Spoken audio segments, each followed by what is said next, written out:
All right, guys, this is it. Hot takes with hot idiots.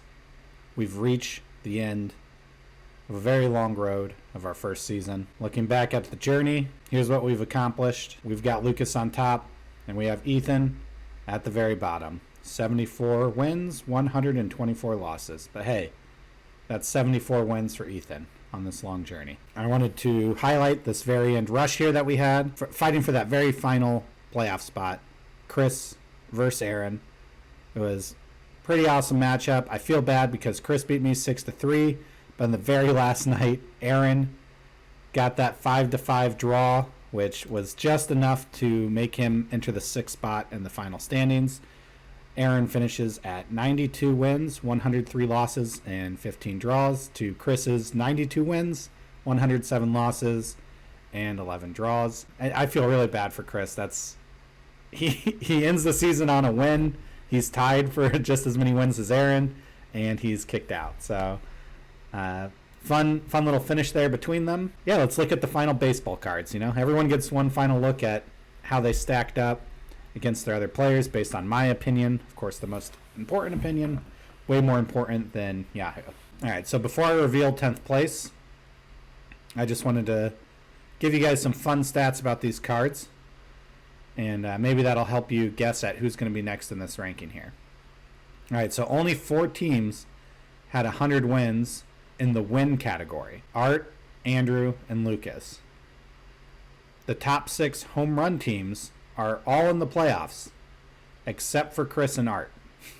Art was not a top 6 home run team, and Chris was. He's the only person who was top 6 in home runs and didn't make the playoffs. 3 teams had more than 100 stolen bases this season. Vince, Nick, and Andrew.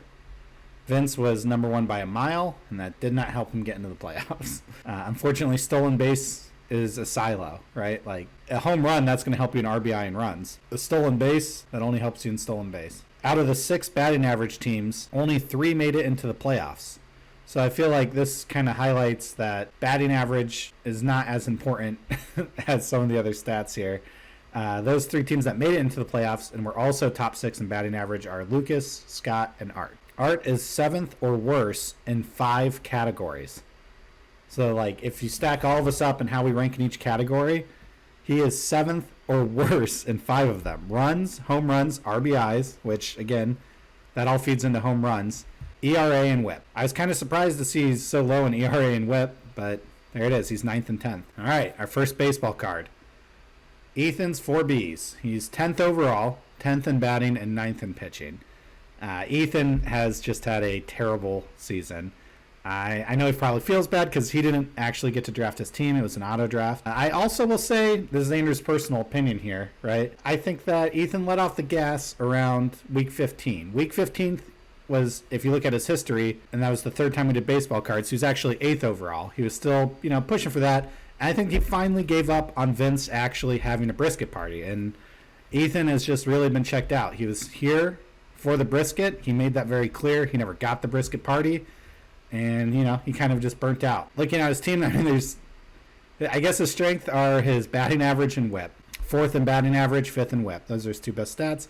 Everything else is terrible. Not a very strong team. A quote I had from Caleb Brondos on Ethan's team was, "Laugh out loud, #not last." Weird quote from Caleb there. I don't know why I put 2 L's. I think one's for loser. Ethan's 4 Bs. Next team we have is Thomas's Rad Team.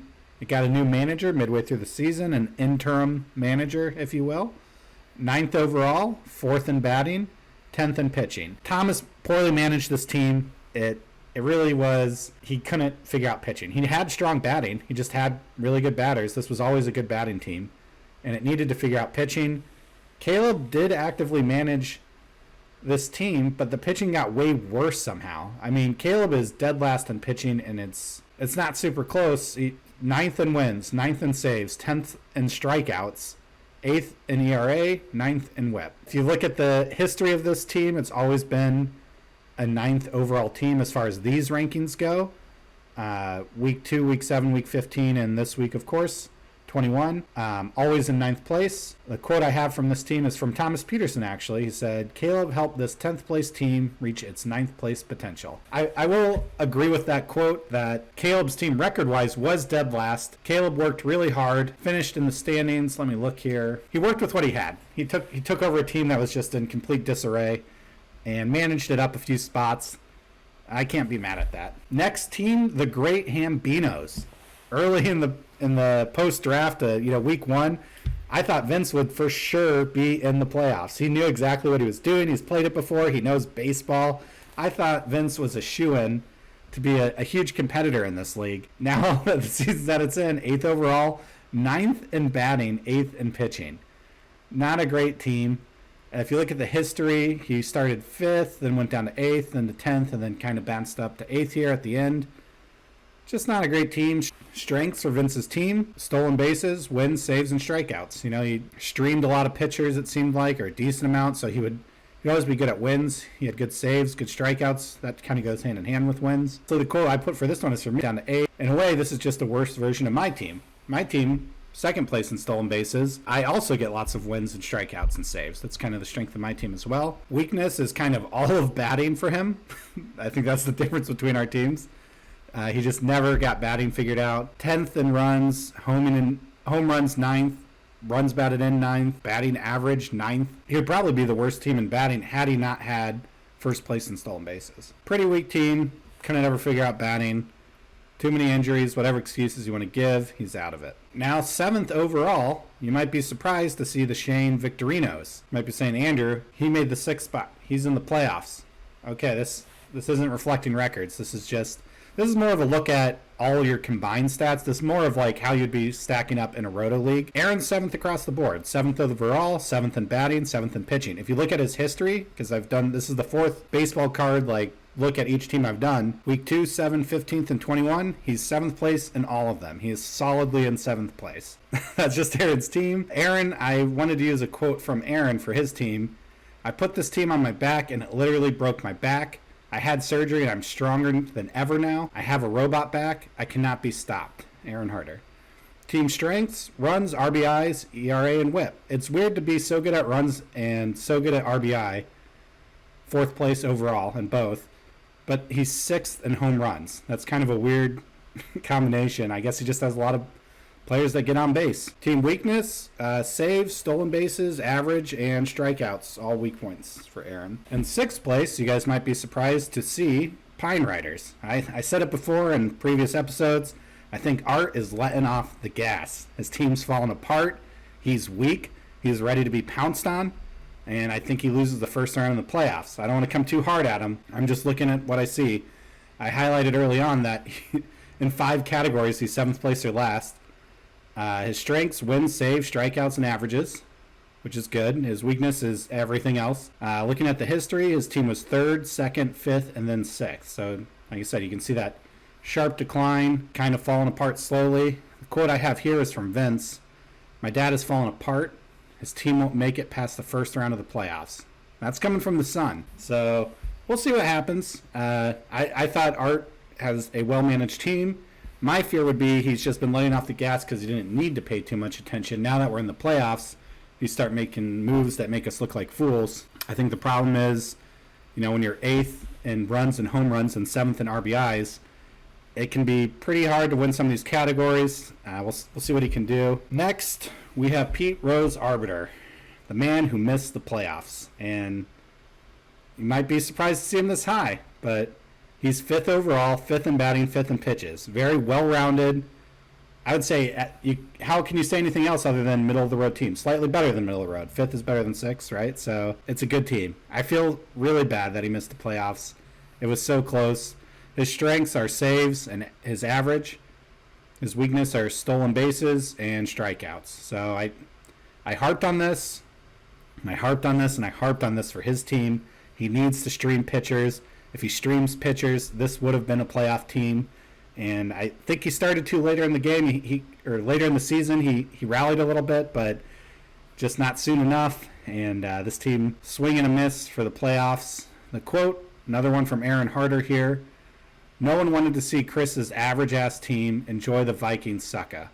That's just poor sportsmanship on Aaron's part and commenting on Chris's team. Fourth overall, first place in the standings, but fourth overall in our rankings, second in batting, fifth in pitching is Wobbuffet, managed by Lucas. His strengths are runs, home runs, RBIs, wins.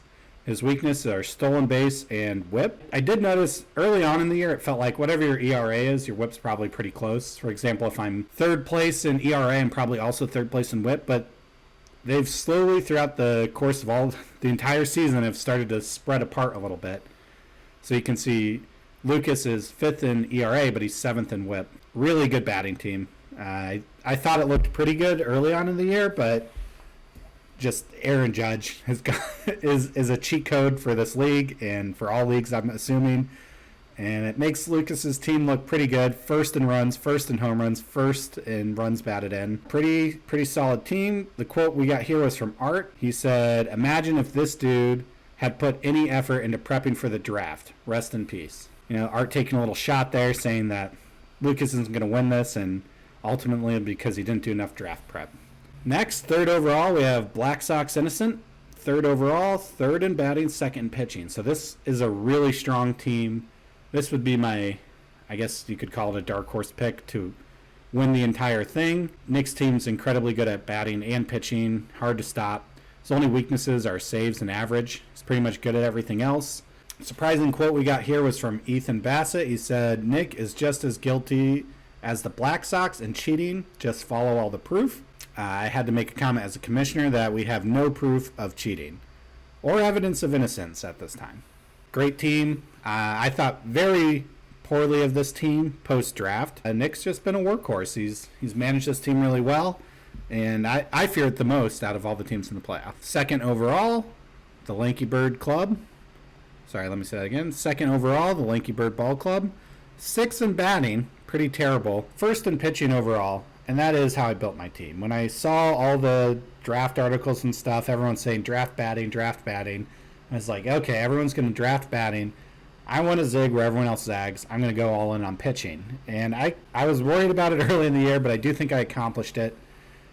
The reason why I'm second overall, even though I'm sixth in batting, right? Because look at Nick. He was third in batting, second pitching. How is sixth in batting and first in pitching higher ranked than him? And it's because I'm so good at I'm first in wins, first in saves, first in strikeouts, third in ERA, third in whip. I just have an overall score of 9 in pitching, and even though I have a score of 28 in batting, that puts me at 37 overall as my score, whereas Nick's overall score is 39. So because I'm so dominant in pitching, I was able to sneak into second place here in the overall rankings. The quote I have is from Scott.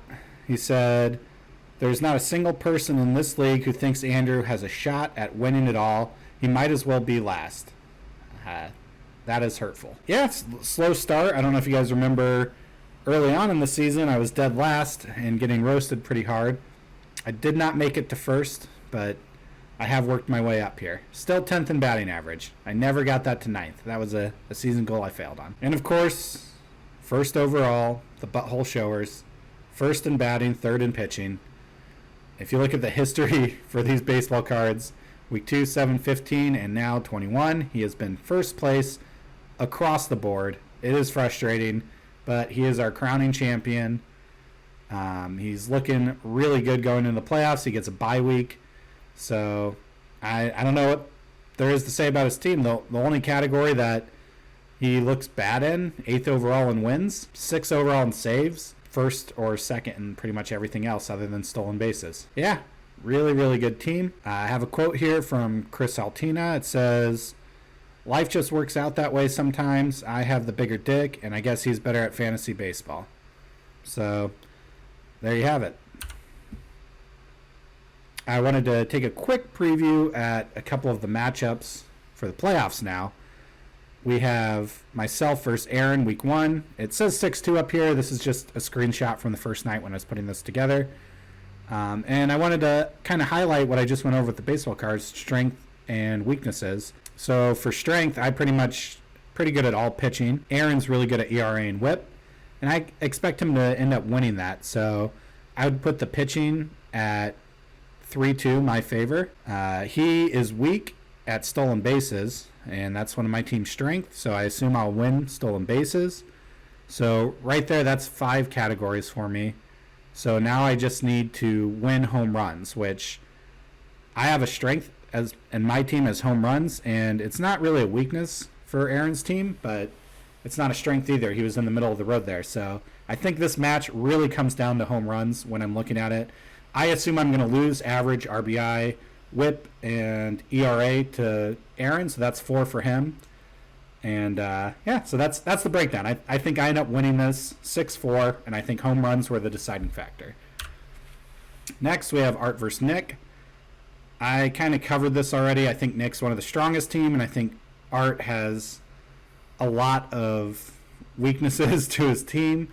He's really strong in 4 categories. I don't think it'll be a blowout. I just think that Nick's a really balanced and strong team overall, and I think he ends up winning this matchup. I'm going to be bold and say 7-3, but I could see it being 6-4. So who's going to win it all? Well, if my predictions are right and Nick and I win the first round, would be myself versus Scott and Nick versus Lucas. I would project myself to lose to Scott, and I would project Nick to win versus Lucas. So I think the final matchup will end up being Nick versus Scott. I have no idea who's going to win that. It's hard to bet against Scott when he's been first place all year in these Roto rankings. I know that's not the actual standings. I don't know. It's a toss-up. I'm going to stay with my dark horse pick for Nick to win it all. I've been betting against him all year. I'm going to bet for him now, which is in its own way a curse. So sorry, Nick, if that ends up making you lose, but this is how I feel it will end up. Scott versus Nick, with Nick winning the final match. All right, I'll see you guys later this year. I'm thinking of doing the final episode either for the final matchup or right after the final matchup to do a kind of best of the season highlights on this podcast to close it out. All right, talk to you guys later.